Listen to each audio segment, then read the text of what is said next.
Antifa attacks our police stations.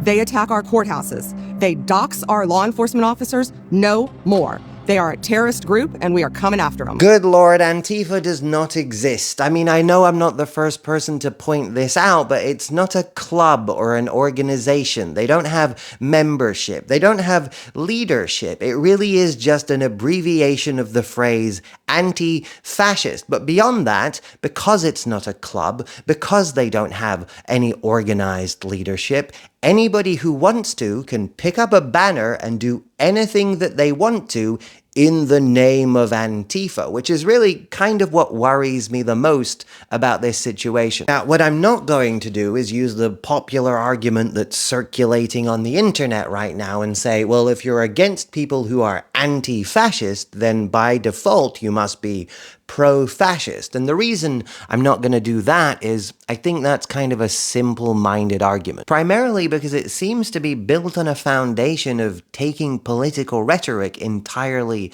at face value. And everything I know about political history tells me that that's a pretty bad idea. Nobody ever frames or contextualizes themselves as the bad guy. I mean, to take that point to its most extreme, even the infamous German political party that has become synonymous with political evil in today's world framed themselves as the good guy, right? They weren't called the Jewish Extermination League or the We Want to Rule the World Party. They were called the National Socialist Party. National Socialist, right? So that's kind of them implying that their priority is to put the social welfare of their nation first, which is kind of a similar sentiment to America first, right? When you think about it that way. Which is obviously not a coincidence, right? That's kind of the same messaging that every populist nationalist movement in modern history has used, not because they're all exactly the same, but because that's what's effective. Now, personally, I'm quite opposed to nationalism, and I'm vehemently opposed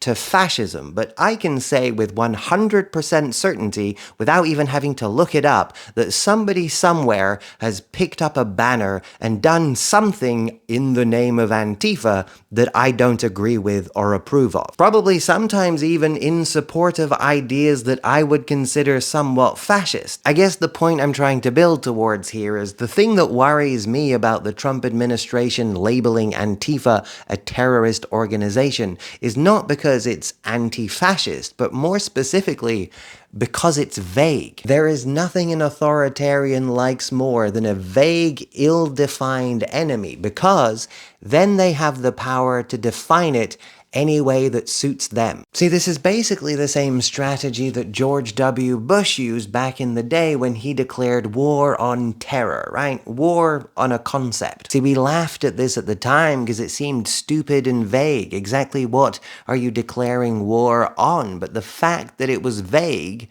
was precisely the point. Exactly which terrorists are you declaring war on? Well, anyone we say is a terrorist is a terrorist. Okay, but how have you been able to prove that they're a terrorist? Well, we can't disclose that for national security purposes. Essentially, they gave themselves permission to indefinitely arrest and detain, and sometimes just straight up assassinate anyone anywhere whenever they wanted with no accountability whatsoever. It's also kind of how they were able to invade Iraq off the back of 9/11. 9/11 was terrorism. They said Saddam Hussein was backing and funding terrorism. They said Saddam Hussein was developing weapons of mass destruction, which turned out to be a lie, but if it were true, then he would kind of de facto be a terrorist. Ergo ipso facto, through the wizardry of political rhetoric, suddenly Saddam Hussein kind of has something to do with 9/11, even though Saddam Hussein had nothing to do with 9/11. At one point, they even tried to say that he was funding and abetting Osama bin Laden, which was particularly ironic because Saddam Hussein never funded or worked with Osama bin Laden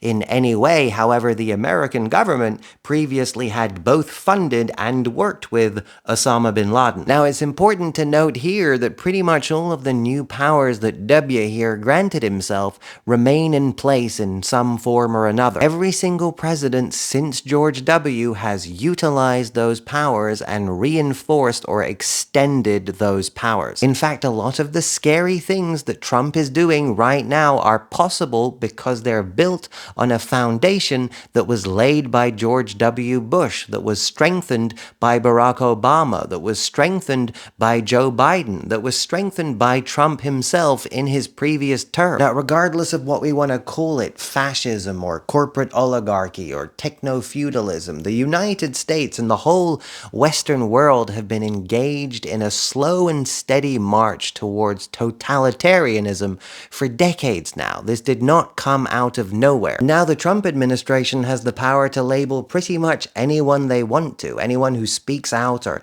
stands up or acts or protests against them as a terrorist, and then crack down on them accordingly by treating them as part of some vague, cohesive unit rather than just an individual standing up for their individual rights. Because when you're part of the group, you don't have the same rights anymore. That's the precedent set. That's the point. You're not a person standing up for yourself. You're a part of a group that assassinated Charlie Kirk. You're a part of a group that set fire to an ICE facility, a part of a group that attacked innocent journalists, part of a group that assassinated a CEO. That's what they're doing here. They're grouping all of those things together so they can assign collective guilt to everybody who opposes them, regardless of whether or not they had anything to do with any of them. Now, even if you do support Donald Trump, if you think he's using these powers for good, you should remember that this is the new normal now. Even if things eventually calm down, if the dust settles, if people leap at the opportunity to settle into some new kind of calm, some new kind of normalcy, these new powers aren't going anywhere. They will be reinforced and strengthened and expanded by future presidents, and the march will continue.